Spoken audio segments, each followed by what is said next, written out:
You're a sports fan, you're a hockey fan. Odds are you pride yourself on knowing sports and hockey related things. And sometimes I fool myself into thinking I'm smart, and the other day I got told. I was talking to Rory Boylan at Sportsnet, sportsnet.ca. We were talking about innovations in the game of hockey. And I'm like, oh yeah, 3-on-3 overtime, that's new. And like back in the day, they like introduced curved sticks, that's pretty huge. And he goes, yeah, like when they introduced the forward pass. And I'm like, come again? And as Rory explained, and I looked it up to make sure he wasn't pulling a prank, you used to not be able to pass the puck forward in hockey. I mean, they changed that rule a very long time ago, 1929 to be exact. But can you imagine today's NHL with no passing the puck forward? Essentially rugby on ice? You think scoring's down now? Just imagine a world like this. Erik Karlsson has the puck, passes back to Bobby Ryan. Bobby Ryan passes back to Clark MacArthur. Clark MacArthur passes back to Erik Karlsson. Karlsson back to Bobby Ryan. They're approaching their own blue line. And that scenario was just 3-on-3. Imagine 5-on-5. You can't pass the puck forward. So which players in today's NHL would actually do well if you couldn't pass the puck forward? Because immediately you think of guys who can stick handle. You look at the guy who's leading the league in points right now, Patrick Kane. Surely a guy who can dangle the puck like that, puts up points like that, surely he would succeed. But as Don Cherry pointed out on the most recent Coach's Corner, part of what allows Patrick Kane to succeed is Duncan Keith and Brent Seabrook just throwing bombs up the ice at him. We're talking 2-3 line passes. Can't do that anymore. And forget Patrick Kane, I think the guys most affected by this rule would be defenders. And there are players who can pass well, but they like to carry the puck.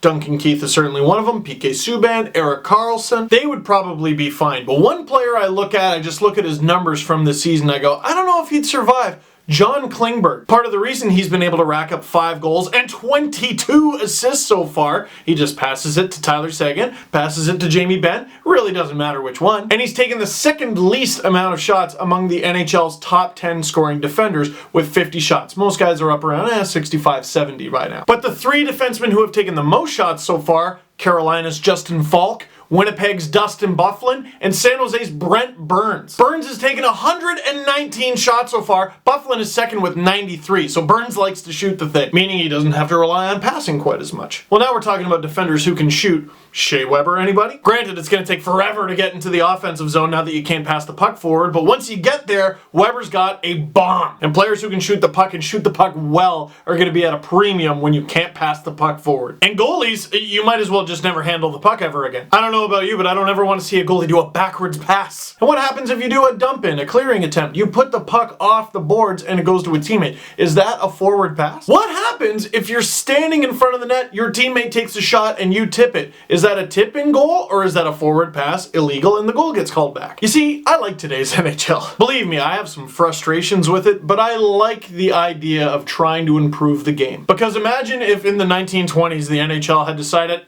we're perfect, just leave it. Well, the NHL probably still wouldn't be around because fans would have gotten tired of watching 0-0 ties. Well, ladies and gentlemen, last night's game between the Toronto Maple Leafs and the Montreal Canadiens ended in another 0-0 tie. Wilmer Willoughby got his 15th consecutive shutout. Ogden Butterfield got his 17th. See, even names have innovated. But just for fun, and that's what sports are about, fun, who do you think would actually succeed in a league where you couldn't pass the puck forward? I just want to know who would do well in that world, while at the same time thanking my stars we don't live in that world.